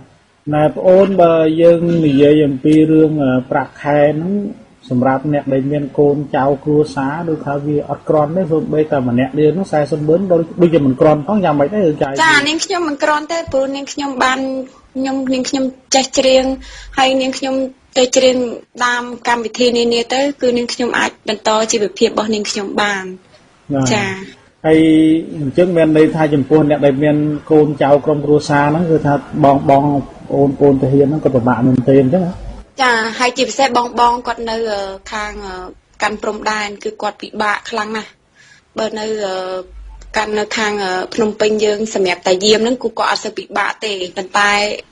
នាងខ្ញុំអាណិតឃើញអាណិតជាងគេគឺបងគាត់តាមនៅព្រំដែនតែម្ដងគាត់ការពារព្រំដែនគឺគាត់ហត់នឿយហើយប្រាក់ខែគាត់តិចទៀតចាឥឡូវដូចជាការមេយើងហ្នឹងតើគាត់អាចមានប៉ះប៉ូវអីឲ្យលុយយើងកូនទាហានហ្នឹងបន្ថែមអីទេមួយខែពីរខែក៏ឲ្យ4-10រៀលអីចាយឬមួយក៏គ្រឿងបន្លាស់ខោអាវបំណត់ជើងអីហ្នឹងគ្រឿងបន្លាស់ទាហានហ្នឹងគេចែកឲ្យប្រមាណមួយឆ្នាំប្រមាណដងទៅចាមួយឆ្នាំដូចជាមាន2ដងសម្រាប់កៅអាវតែកៅអាវទេដូចជាអត់មានប្រាក់អីបន្ថែមទេប៉ុន្តែឥឡូវហ្នឹងលើថារាជរដ្ឋាភិបាលគាត់នឹងចាត់ប្រធានការថ្មីសម្រាប់ឲ្យតឡើងប្រាក់ខែដល់បងទាហាននាងខ្ញុំក៏សង្ឃឹមថានឹងឡើងឆាប់ឲ្យពួកគាត់នៅថ្ងៃខាងមុខឲ្យពួកគាត់បានមានជីវភាពហើយនឹងរស់ហូបចុកគ្រប់គ្រាន់ចាឥឡូវផ្នែកខាងទាហានខ្ញុំក៏ស្វែងប៉ុណ្ណឹងខ្ញុំចង់សួរបងអូនបន្តទៀតកន្លងហើយ មិនត្រឹមតែឃើញប្អូនដើរច្រៀងនៅក្នុងខាងយោធាទេតែខ្ញុំថែមទាំងច្រៀងចម្រៀងស្នេហាជាតិក្នុងពិធីធ្វើបាតកម្មអីក្នុងការឃោសនារបស់ឆ្នោតឬក៏បាតកម្មរឿងយួនរឿងត្រឹងវងថងអីហ្នឹងក៏តែងតែឃើញប្អូនហ្នឹងច្រៀងជាមួយវ៉ារីហ្នឹងតែរហូតចឹងចាតាអ្វីដែលជំរុញឲ្យប្អូនហ្នឹងគឺថាចូលរួមសស័កសស្រាំទាំងក្នុងយោធាទាំងក្នុងការធ្វើបាតកម្មផ្សេងបាទចានេះហើយដែលនាងខ្ញុំចង់និយាយថាពីមុនគឺនាងខ្ញុំបានទូរទស្សន៍នានាហើយនាងខ្ញុំច្រៀងហើយរាល់ថ្ងៃគឺនាងខ្ញុំច្រៀងក្នុងបទកម្មបុប្ផាហើយនឹងបម្រើការនៅយោធាគេកំពុងតែឆ្ងល់នាងខ្ញុំដែរ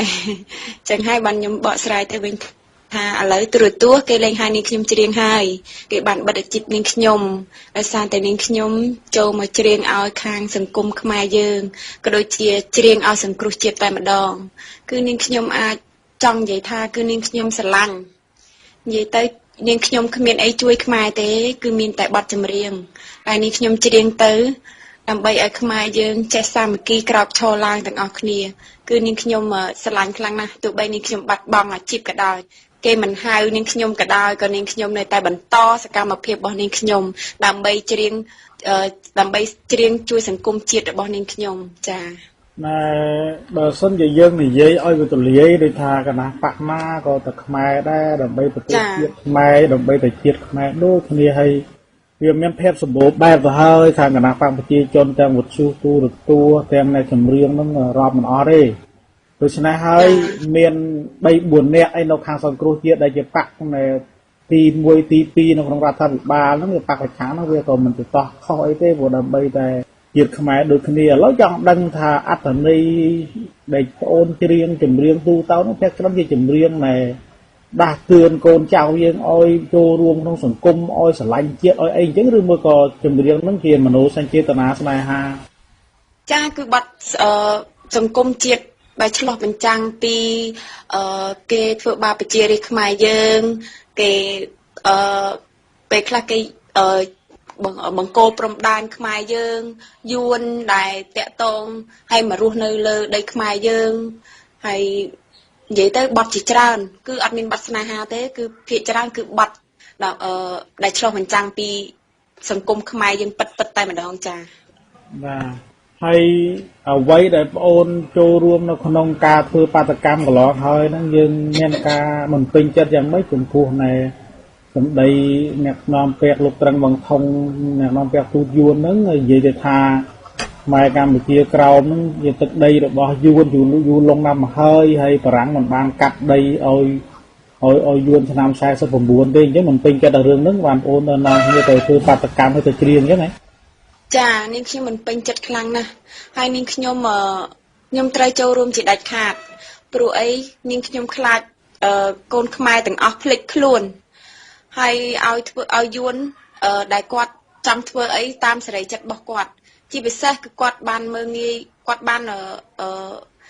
គឺកម្ពុជាក្រោមគឺបានបាត់បង់ទៅហើយគាត់បានបាត់បង់ទៅហើយគាត់បានគៀបសង្កត់ទៅលើខ្មែរកម្ពុជាក្រោមយ៉ាងខ្លាំងមិនត្រឹមតែប៉ុណ្្នឹងទេគឺគាត់មិនឲ្យកូនខ្មែរក្រៅមករៀនជាអក្សរខ្មែរយ៉ាងទៀតគឺចង់លុបបំបាត់ខ្មែរក្រៅមិនឲ្យខ្មែរកណ្ដាលទទួលស្គាល់នៅខ្មែរក្រៅតតែសោះអញ្ចឹងហើយនាងខ្ញុំចង់ឲ្យខ្មែរចំនួនក្រោយទាំងអស់គ្នាគឺបានដឹងបានឮទទួលស្គាល់ខ្មែរក្រៅគឺជាខ្មែរយើងទាំងអស់គ្នាហ្នឹងមិនមែនជាជនជាតិយួនទេចាតាមដែលយោងតាមសម្ដីបងអូននិយាយហ្នឹងនៃរឿងបញ្ហាដែលគេបំបែករវាងយួនហើយនិងខ្មែររវាងខ្មែរក្រមហើយនិងខ្មែរកណ្ដាលហ្នឹងមិនអោយត្រូវគ្នាហ្នឹងគេធ្វើជានយោបាយមួយដែលគេមនោគមវិជ្ជារបស់គេហ្នឹងគឺថាការពារកុំអោយខ្មែរភ្នំពេញហ្នឹងរាប់អាននឹងខ្មែរក្រមព្រោះតែរួមគ្នាទី1វាកម្លាំងហើយទី2ខ្មែរភ្នំពេញហ្នឹងអាចជួយខ្មែរកម្ពុជាក្រមអញ្ចឹងហើយទី2គេចង់អោយម៉ែយើងភ្នំពេញហ្នឹងគឺថាឆ្លាញ់វៀតណាមថាជាអ្នកមានគុណធ្វើមិត្តភាពមួយឆ្នាំអញ្ចឹងដើម្បីឲ្យយើងហ្នឹងគឺថាគេហៅថាជាការនៃខ្ទាស់យើងកុំឲ្យយើងជួយកម្ពុជាក្រោមហើយនឹងបន្តស្អប់ខ្មែរដូចគ្នាបាទគេហៅថាគេថាដូចជាមន់នៅក្នុងសម្បុកអញ្ចឹងណាកាលណាវាគេប៉ាតធ្យូងដាក់អញ្ចឹងទៅវាអត់ស្គាល់គ្នាអញ្ចឹងវាវាយគ្នាវាឃើញណាហើយតើកាលណាយើងលៀងមុខវាទៅអត់វាដឹងថាអូនឹងពូជគ្នាវាបងប្អូនវាស្រាប់មកដឹងយើងវាយគ្នាងាប់បាត់ហើយអានឹងនយោបាយយួនហ្នឹងគឺថាអញ្ចឹង ចា ប៉ុន្តែឥឡូវហ្នឹងយើងចូលឆ្នាំ2014នេះយើងហាក់ដូចជាកូនខ្មែរទាំងអស់គ្នាក៏លើកឲ្យមានការបំបែកនៅមនោគមវិជ្ជារបស់យួនពីការដែលស្អប់ដូចថាឲ្យខ្មែរស្អប់ខ្មែរហ្នឹងឥឡូវនេះយើងបំបែកបានហើយអតតកម្មហ្នឹងបានទៅឲ្យកូនខ្មែរហ្នឹងចេះស្រឡាញ់គ្នារាប់រកគ្នាអាសូរគ្នាអញ្ចឹងណាចានាងខ្ញុំឃើញច្រើនមែនតើនៅតាមដងផ្លូវដែលនាងខ្ញុំហែតាំងពីម្សិលមិញនេះគឺក្តៅណាស់ហើយខ្ញុំបានឃើញតាំងពីលើផ្ទះគឺគាត់គ្រប់គ្រងមែនតើគឺគាត់មានការឈឺចាប់ដោយតែពួកគាត់កម្ពុជាក្រោមគាត់ឈឺចាប់ជំនួសហើយគាត់ខ្លាចប្រទេសកម្ពុជាយើងគឺធ្លាក់ចូលទៅអញ្ចឹងដែរអញ្ចឹងហើយគឺគាត់គ្រប់គ្រងឲ្យចូលរួមទាំងអស់គ្នាព្រោះមិនសិនមិននឹងច្រើនមែនតើចានាងខ្ញុំមានអារម្មណ៍ថាសប្បាយចិត្តណាស់ឃើញខ្មែរសាមគ្គីគ្នាហើយឥឡូវចង់ដឹងទឹកចិត្តអូននៅក្នុងការធ្វើបាតកម្មកន្លងពីមួយឆ្នាំមុនរហូតមកដល់ឥឡូវនេះយើងឃើញថាបាតកម្មពីមុនមកដល់ឥឡូវហ្នឹងចំពោះមន្ត្រីរាជការប៉ូលីសទាហានប្រជាពលរដ្ឋហ្នឹងមានការក្រោកឡើងមានការចូលរួមហ្នឹងច្រើនជាងពីមុនឬមួយក៏ដូចពីមួយឆ្នាំមុនចាគឺច្រើនមែនតើគាត់នៅតែទឹកចិត្តគាត់ស្រឡាញ់ស្នេហាជាតិទោះបីតែគាត់ទៅដល់ទីណាក៏គាត់នៅតែការចូលរួមជានិច្ចហើយគឺតាំងពីរយៈពេលមួយឆ្នាំមកនេះមិនថាបាតកម្មនៅទីណាទេគឺពួកគាត់គឺចូលរួមមិនថាបើមិនបានចូលរួមក៏គាត់យកទឹកជាបាយសម្លឬក៏ជាថវិកានានាបើជួយបាតកោរបស់យើងដែរចានេះជាទឹកចិត្តខ្មែរយើងទាំងអស់គ្នាគឺមានន័យថាអូនមើលឃើញទៅចុះឥឡូវចំពោះនៃកងកម្លាំងដែលការពារបាតកម្មហ្នឹងដូចជាចុងក្រោយនេះបងឃើញថាបងបលិសពេលអីទាំងអស់ហ្នឹងគាត់មានការទូទន់អាណិតរសូលយើងដែរទេគឺថាមានការរាប់រੂគ្នាកន្យល់អំពីរឿងប្រវត្តិសាស្ត្រអីអញ្ចឹងមើលទៅដូចជាវាមានភាពខុសប្លែកពីមុនយ៉ាងម៉េចដែរចាគឺគាត់យល់តែគាត់និយាយមិនចេញគាត់ធ្វើតាមទូនីតិដែរពេលខ្លះយើងមិនអាចបន្ទោសគាត់បានទេគាត់ក៏អត់ហ៊ានបើខ្មែរបើប៉ូលីសខ្លះគឺគាត់ព្រោះអីរួមម្សិលមិញហ្នឹងគឺគាត់បិទតាំងអាឈប់ប្រើផលិតផលយូរនឹងដូចគ្នាគឺគាត់មានការមិនពេញចិត្តណាប៉ុន្តែគាត់មិនអាចធ្វើអ្វីបានមួយចេញទៅរួចអញ្ចឹងគាត់មានតែនៅស្ដាប់បញ្ជាគេអញ្ចឹងគឺគាត់ធ្វើឲ្យអត់ចេញដែរក៏ប៉ុន្តែគាត់មានទឹកចិត្តស្នេហាជាតិដូចយើងដែរចាមានន័យថាគាត់មានមេគាត់នៅពីក្រោយគាត់ខ្លាចមេបើធ្វើអីតាមផែនការមេណាចាអានឹងយើងទាំងអស់ក៏គួរតែយល់ទុកទៅរះដែរចាហើយឥឡូវឧបមាថាបើសិនជាយើងធ្វើបាតកម្មឲ្យខាងយួនហ្នឹងគេនៅតែធ្វើមិនដឹងមិនលឺហើយគេមិនព្រមសុំទោសគេមិនព្រមទទួលស្គាល់ខ្មែរក្រមជាទឹកដីខ្មែរអញ្ចឹងតើបងអូននៅតែមានគោលជំហរក្នុងការធ្វើបាតកម្មខែនឹងខែក្រោយឆ្នាំក្រោយទៀតទេឬក៏យូរទៅបាក់ទឹកចិត្តអស់ទឹកចិត្តខ្លួនឯងអត់ទេនាងខ្ញុំនៅតែចូលរួមដដែលនាងខ្ញុំមិនខ្លាចនាងខ្ញុំគិតថានាងខ្ញុំនៅទោះបីតែនាងខ្ញុំច្រៀងនៅប្រទាយមែននៅខាងយោធាមែនប៉ុន្តែនាងខ្ញុំទឹកចិត្តស្នេហាជាតិមិនថាគណៈបកណាទេគឺឲ្យតែខ្មែរព្រោះអីនេះរឿងពាក់ព័ន្ធនឹងយួនមិនមែនគោលនយោបាយបកណាទេគឺយើងកូនខ្មែរទាំងអស់យើងត្រូវចូលរួមទាំងអស់គ្នាបើសិនជាយួនតែមិនសុំទោសទេយើងក៏ប្រើយុទ្ធសាស្ត្រមួយកូនខ្មែរយើងទាំងអស់គឺឈប់ប្រើផលិតផលយួនតែម្ដងចាឥឡូវបើសិនជាគេមិនព្រមសុំទោសមានន័យថាយើងធ្វើបាតកម្មលើក្រោយបកគោប្រកាសពីរឿងមិនប្រើផលិតផលយួនទូទាំងប្រទេសក៏ដូចជាខ្មែរយើងទូទាំងពិភពលោកអញ្ចឹងហ៎ចាទូទាំងពិភពលោកទាំងអស់ដល់ពេលហ្នឹងគឺគ្មានសេដ្ឋកិច្ចណាដែល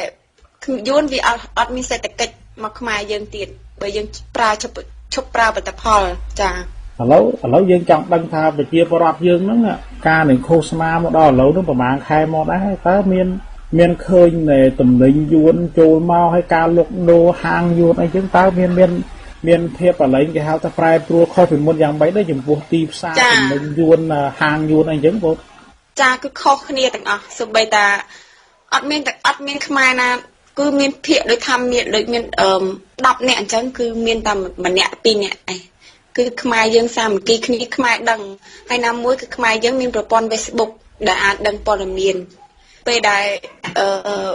ដូចថាមានមីឬក៏អីប៉ះពាល់ដល់សុខភាពប្រជាពលរដ្ឋខ្មែរយើងគឺគាត់ផុសប្រាប់ភ្លាមតែម្ដងចាគឺមិនអោយយើងពិសារបស់យួនទេព្រោះអីវាមានជីគីមីច្រើនដែលអាចសម្រាប់ខ្មែរយើងគឺខូចអស់ហើយពវៀនកាពះហ្នឹងតែម្ដងចាឥ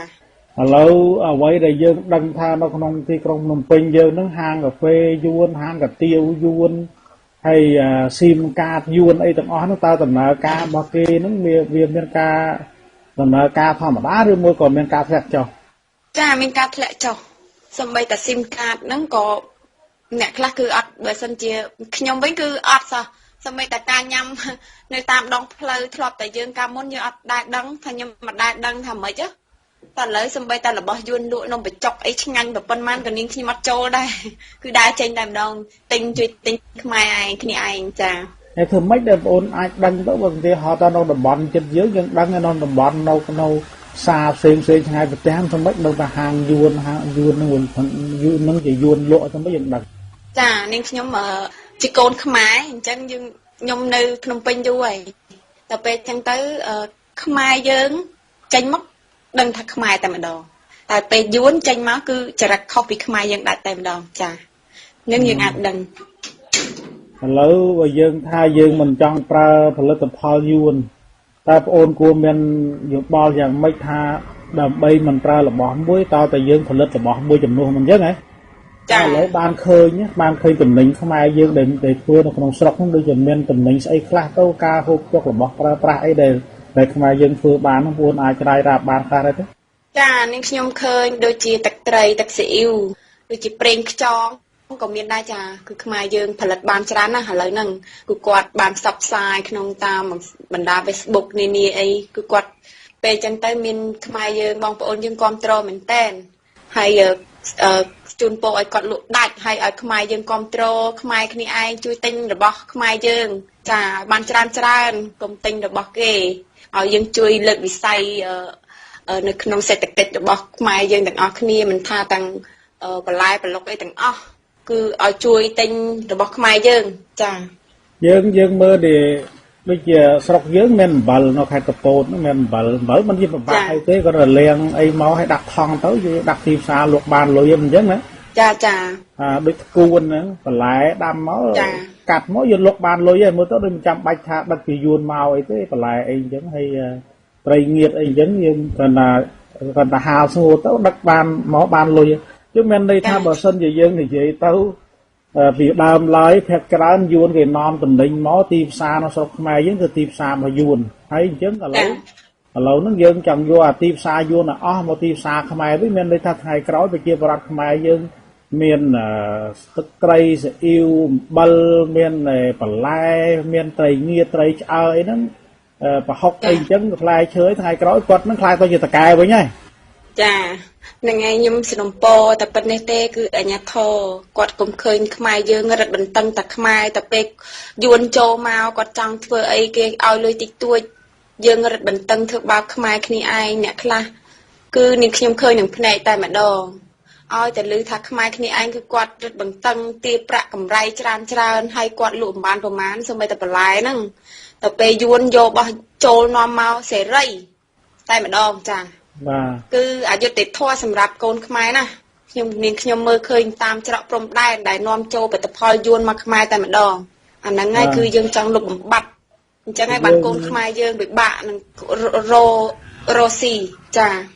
យើងនិយាយដល់ចំទៅមិនថាយើងប្រកាន់ពូជសាសទេក៏ប៉ុន្តែបើយើងនិយាយពីមហិច្ឆតារបស់យួនហ្នឹងមកនៅលើទឹកដីយើងមកលុកដូររស់ស៊ីលើជាមួយយើងហើយអនាគតទៅឆ្លៀនពៀនទឹកដីយើងដូចយើងអស់ហើយកម្ពុជាក្រមពីមួយខេត្តរហូតដល់កោះត្រល់អានឹងមិនចាំបាច់ថាយើងនេះអានឹងរឿងពិតហ្មងចារឿងពិតតែម្ដងហើយយួនមកធ្វើតកែហើយតែពេលខ្មែរយើងគឺវាកញ្ចេះគេអស់ហើយហ្នឹងធ្វើកញ្ចេះយួនតែម្ដងចាអាហ្នឹងគឺខ្ញុំឃើញនៅតាមរោងកាហ្វេអីហ្នឹងសិតតែគ្នារត់តុកាហ្វេអញ្ចឹងទៅហ្នឹងខ្ញុំឃើញពួកអីខ្ញុំនៅភ្នំពេញហ្នឹងប្រហែលជា7-20ឆ្នាំហើយនៅពេលដែលខ្មែរយើងនៅពេលដែលខ្មែរយើងយល់ច្បាស់អំពីរឿងផលិតផលផលិតផលយើងនឹងវាមានចម្រើនយ៉ាងម៉េចចំណេញយ៉ាងម៉េចខាតយ៉ាងម៉េចថ្ងៃក្រោយយើងអាចមានផលិតផលក្នុងស្រុកយើងច្រើនទៅថ្ងៃក្រោយសេដ្ឋកិច្ចក្នុងស្រុកយើងវាដំណើរការល្អពីព្រោះអញ្ចឹងលុយចេញពីកប៉ាល់ខ្មែរជួលកប៉ាល់ខ្មែរមិនចេញពីកប៉ាល់ខ្មែរជួលកប៉ាល់យួនទេបាទចាសំខាន់គឺខ្មែរយើងចេះជួយខ្មែរហើយលើកស្ទួយនៅពុទ្ធធម៌ខ្មែរយើងទាំងអស់គ្នាគឺជួយគ្នាទៅវិញទៅមកទើបយើងសម្រេចបំណងបើសិនជាយើងនៅតែបន្តប្រើប្រាស់របស់យួនទៀតគឺយើងដូចចូលក្នុងយើងចូលទៅអស់យើងចូលលុយទៅគេអស់យើងអត់មានបានចូលមកខ្មែរយើងទេចាឲ្យបានជួយកូនខ្មែរយើង ก็เราនៅក្នុងការធ្វើបាតកម្មហ្នឹងដែលយើងបានធ្វើអ្វីជាសញ្ញាអ្វីខ្លះដែលរឿងដែលទៅបិទឃើញមានផ្លាកសញ្ញាអីច្រើនដែរដែលទៅបិទពីរឿងដែលមិនប្រើផលិតផលយួនណាចាមានផ្លាកដូចជាបិទផលិតផលយួនដែលយើងអាចបង្ហាញថានេះជារបស់យួនគឺយើងគូសសញ្ញាខ្វែងហើយយើងបិទទៅលើយើងបិទទៅលើបាតជើងឬក៏ស្បែកជើងចានាងខ្ញុំបានបិទដែរហើយដឹងហើយថានៅទីក្រុងភ្នំពេញហ្នឹងយួនច្រើនដែរនៅគ្នាបិទអញ្ចឹងបើម៉ូតូទៅណាមិនដែរមិនខ្លាចយួនឃើញហីអវល់តែខ្លាចហ្នឹងហើយខ្លាចឯងម្ចាស់ផ្ទះខ្លួនឯងចិត្តតែខ្លាចខ្មោចហ្នឹងឯងបានខ្មែរចិត្តតែខ្លាចតគ្នាអញ្ចឹងនាងខ្ញុំសូមប្រាប់ថានេះជាទឹកដីខ្មែរមិនមែនជាទឹកដីយួនទេដែលយើងត្រូវខ្លាចគេនោះទេអញ្ចឹងកុំឲ្យយើងខ្លាចបើយើងនៅតែខ្លាចគេនៅតែជន់យើងអញ្ចឹងហើយយើងខ្មែរយើងកុំខ្លាចខ្ញុំនាងខ្ញុំអត់ខ្លាចទេព្រោះអីខ្ញុំគិតថាយើងជាម្ចាស់ប្រទេសអញ្ចឹងហើយយើងមានសិទ្ធិច្រើនជាងពួកវាដែលរស់មកលើទឹកដីយើងហើយគឺប្រើសម្ដីមិនសមរម្យមកលើយើងទៀតចានៅក្នុងស្ថានទូតយួនតាមដែលយើងសង្កេតមើលមិនត្រឹមតែគេមិនព្រមឆ្លើយសារភាពអីទេប៉ុន្តែថែមទាំងគេមិនប្រើទុំប្រទេសខ្មែរយើងទៀតគេប្រើតុងអាស៊ានទៅវិញខុសពីប្រទេសទូតដទៃគេមានតុងប្រទេសគេគេហៅថាទូតអាមេរិកទៅតុងអាមេរិកមួយតុងខ្មែរមួយអញ្ចឹងណាមហាអំណាចប៉ុន្តែយួនគេដាក់តុងអាស៊ានគេមិនដាក់តុងខ្មែរទេគេដាក់តុងយួននិងតុងអាស៊ានតើបងប្អូនមានទស្សនៈនៃចំទាស់យ៉ាងម៉េចរឿងនៃទូតយួនហ្នឹងចាចំពោះនាងខ្ញុំមានការមិនពេញចិត្តយ៉ាងខ្លាំងហ្មងព្រោះអីគាត់អត់គោរពនៅប្រទេសខ្មែរទេគឺគាត់មិនថាតាំងទូតមិនថាតាំងប្រជាជនយួនទាំងអស់ទេ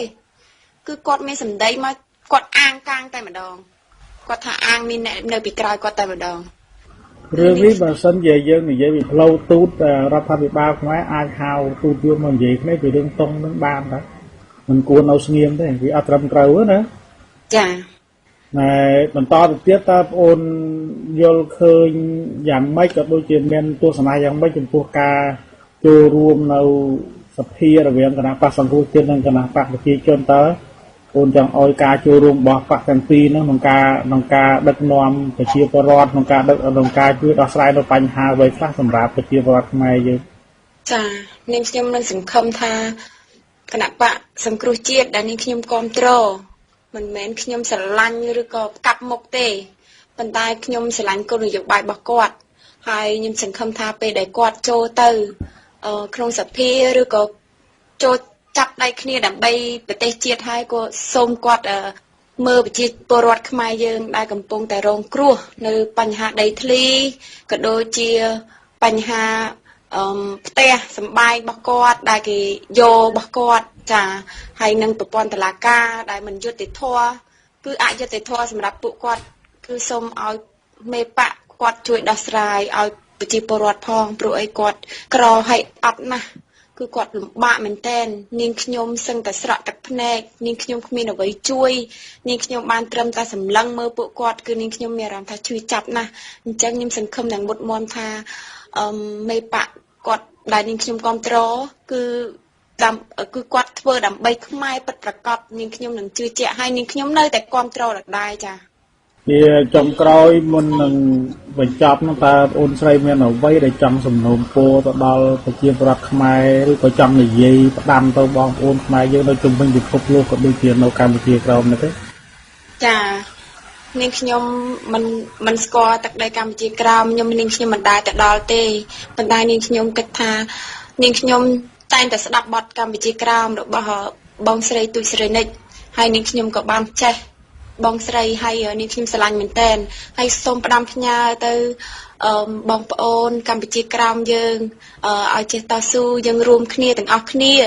ខ្មែរយើងខ្មែរក្រោមខ្មែរកណ្ដាលយើងរួមគ្នាទាំងអស់ដើម្បីប្រទេសជាតិយើងខ្មែរយើងតែមួយកុំឲ្យខ្មែរយើងបាត់បង់នៅចិត្តសាសន៍របស់ខ្លួនហើយយើងត្រូវតស៊ូទាំងអស់គ្នាស្រឡាញ់គ្នានិងដូចថាមានខុសឆ្គងតិចតួចយើងអធិស្ឋានឲ្យគ្នាទៅវិញទៅមកកុំឲ្យមានយកទៅប៉ៃអីចាអញ្ចឹងយើងរួមគ្នាដើម្បីប្រទេសជាតិដល់ប្រទេសខ្មែរយើងដល់កំសត់រាល់ថ្ងៃនេះផងដែរចាអរគុណច្រើនបាទឥឡូវមុននឹងលាបងប្អូនយើងនៅក្នុងឋានៈប្អូនដែលអ្នកជំរាប ណែហាជាក៏ដូចអ្នកជំរាបយោធាមួយរូបហ្នឹងបងប្អូនចង់ស្ដាប់ឮសំឡេងហើយមិញហ្នឹងថាពេញចិត្តណែអ្នកស្រីណែនាងកញ្ញាទូសៃនិចតើបងប្អូនមានបទអីរបស់ទូសៃនិចដែលចង់ច្រៀងផ្ដាំផ្ញើទៅដល់បងប្អូនខ្មែរយើងសូមអញ្ជើញចំនួន1នាទីឬ2នាទីអញ្ជើញបាទចានាងខ្ញុំឆ្លាញ់បងទូសៃនិចណាបងស្រីអញ្ចឹងនាងខ្ញុំសូមលើកបទកម្ពុជាក្រោមតែម្ដងដែលគាត់បកស្រាយហើយអញ្ចឹងនាងខ្ញុំនឹងច្រៀងចាខ្ញុំនឹកស្រណោះមិនអងអឡ័យខ្ញុំស្ដាយដែនដីកម្ពុជាក្រោមគេដូនតាខ្មែរជាង10លានរងទុកក្លបសារស់ក្រោមអំពើហិង្សាក្លបសាររៀងរាល់យប់ថ្ងៃយួនសំឡាប់ខ្មែរក្រោមយ៉ាងខខើខ្មែរក្រោមជួបរឿងអស្រើតើកំដំរើឬវៃអើយខ្មែរក្រោមរងអបយងគ្មានន័យរស់ក្រោមអំពើព្រៃផ្សៃលើទឹកដីគេដូនតាចាអរគុណច្រើនបាទសូមអរគុណព្រោះឲ្យមានន័យមែនទែនចំពោះឲ្យចំនួនដល់មិត្តអ្នកស្ដាប់របស់យើងដែលបងប្អូនបានផ្ដល់ទៅដល់ពួកគាត់ណាចាប៉ុន្តែជាការសោកស្ដាយដោយសារពេលវេលាមានកំណត់ខ្ញុំតំណាងឲ្យវិទ្យុសំឡេងសហគមន៍ប្រសង់ខ្មែរកម្ពុជាក្រោមពិភពលោកសូមថ្លែងអំណរគុណទៅដល់បងអូនសុធារាដែលបានផ្ដល់នៅកិច្ចសម្ភាសដ៏មានអត្ថន័យដល់សាវនជននៃវិទ្យុសំឡេងសហគមន៍ប្រសង់យើងនៅទូទាំងពិភពលោកនៅក្នុងគណៈពេលនេះអញ្ចឹងតែជាចុងក្រោយមិននឹងបញ្ចប់បើសិនជាមានបងប្អូនប្រកាសជានៅក្នុងនិងក្រៅប្រទេសចង់ស្គាល់ចង់តំណែងទៅដល់បងប្អូនផ្ទាល់តើអាចជម្រាបបានទេនៅលេខទូរស័ព្ទក៏ដូចជា account របស់បងប្អូនតល់សូមអញ្ជើញចានេះខ្ញុំគឺប្រើលេខទូរស័ព្ទ070 86 46 47បាទសូមអរគុណច្រើនបងសូមជម្រាបលាសង្ឃឹមថានឹងបានជួបគ្នាពេលក្រោយបាទ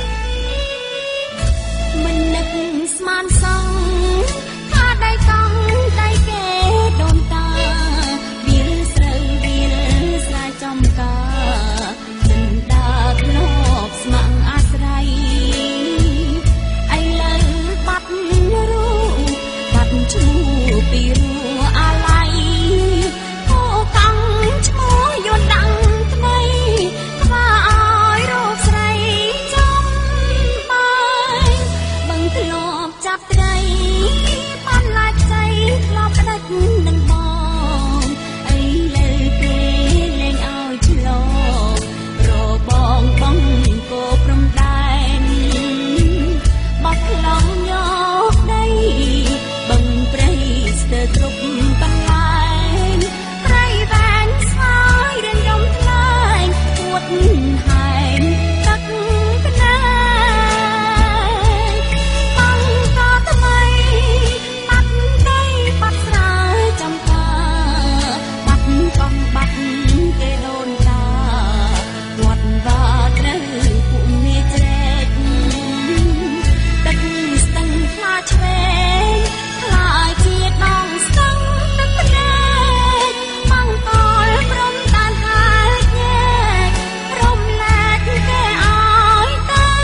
ត្រូវបាត់ស